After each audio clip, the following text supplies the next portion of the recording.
The Dallas Cowboys defensive line has gone through a interesting situation this particular offseason. You know, letting Randy Gregory go, bringing back some guys, adding Dante Fowler in free agency, and having the young guys continue to develop is something that the Cowboys love to do. Gamble on these types of positions.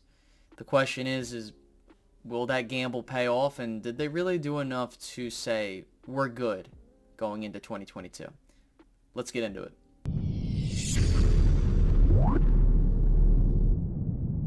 Now, before we get started with today's video, if you could do me a favor and like this video, it doesn't take too long to do whatsoever, and it's greatly appreciated as it helps the video perform better in YouTube's algorithm, so that'd be great.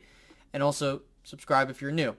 Over 90% of you guys watching aren't subscribed, so if you are a part of that, hit the big red button and subscribe if you keep coming back. So, the defensive line was one of the groups that I felt could use some bolstering. You know, getting another defensive end or defensive tackle in free agency would be something that would help the Cowboys to kind of, you know, save themselves from being, you know, caught with their pants down if the rookies or the young guys don't develop.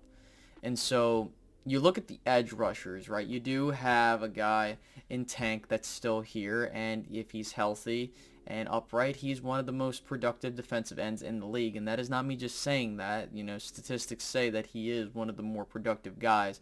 I think what happens is after that, you're kind of banking on Dorrance Armstrong to take a leap and other guys behind them to move forward, right?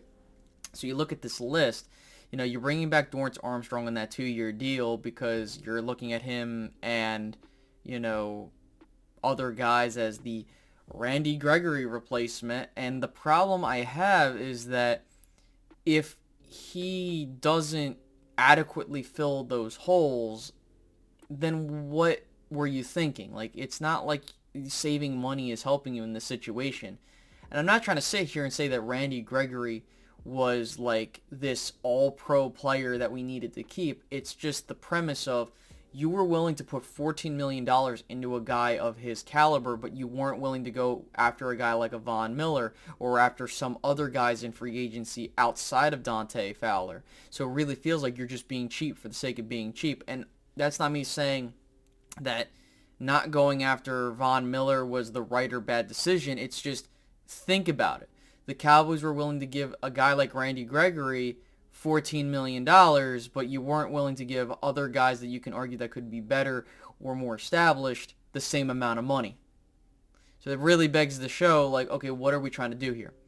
So you look at the rest of this defensive line as I look through the list, and, you know, you got Sam Williams in here, you have Chauncey Goldstein in here, the two young fellas, and my main thing is that, you know, I really am looking forward to see what they can do, but this is why I absolutely hate this idea of, okay, let's hope the rookies do, because if the rookies don't do well, it's not like it's their fault they have the pressure on them. It's just we are now pressured to have the rookies do their part. If not, you're going to suck. And outside of a DeMarcus Lawrence, you kind of are hoping that Dorrance Armstrong, who was your fourth string defensive end last year, will step up and be that guy. Then you have Terrell Basham, who I'm not very fond of. I think that he's just a body that is just there. He really wasn't that good last year. And then, you know, obviously you have Dante Fowler into the fold as well. But I just don't really like what the Cowboys have at the defensive line. Like, looking at it rotationally, I should say. Sure, you have a decent rotation, but I need guys who will be solidified starters that can wreak havoc, which you only got really one of them that can do that. And if these other guys can at least just do their part, sure, I don't have a problem with it. But again, that is something that will kill the Cowboys in the long term. Then you look at the defensive tackles, and I would argue it's even worse because you're kind of just trying to figure out, okay, well, you don't have that solidified guy yet, or maybe you do. So Osa Odigizua was one of those guys that was overshadowed due to the emergence of Micah Parsons on the team, and he did play very well. There were moments where Osa did look like your best defensive tackle, and you're kind of hoping that he can grow into that spot. The other situation is Neville Gallimore being out for some time. You couldn't really see if he was growing into that position or not. And I think that you have a good 1-2 punch with those individuals. But the main thing is that, you know, you're kind of hoping they can grow and become those top level guys, in the sense of, you know, I'm not like going through multiple defensive tackles a game because I just need to go through them because I don't have anybody else that stands out to me. I need guys that can develop cohesion and can be out there on a consistent basis. As for Tristan Hill, I think that his time on the team could be up after this season or even before training camp, because of the fact that it really feels that the Cowboys are trying to edge themselves away from him. And, you know, you look at who they added. They did add a John Ridgeway, who I really like. I think that he is a fantastic prospect for the Cowboys at the defensive tackle spot, and especially with the attitude that he brings, I definitely think that he can maybe help that rotation. But, you know, you got guys like Quentin Bohanna and Carlos Watkins, who you're also hoping that they can maybe bring something to that rotation. But this is exactly why I despise what the Cowboys do in the offseason at their defensive tackle or even defensive line position group. They don't invest enough in the position, and as a result, here you are, now you're just going to get caught with your pants down.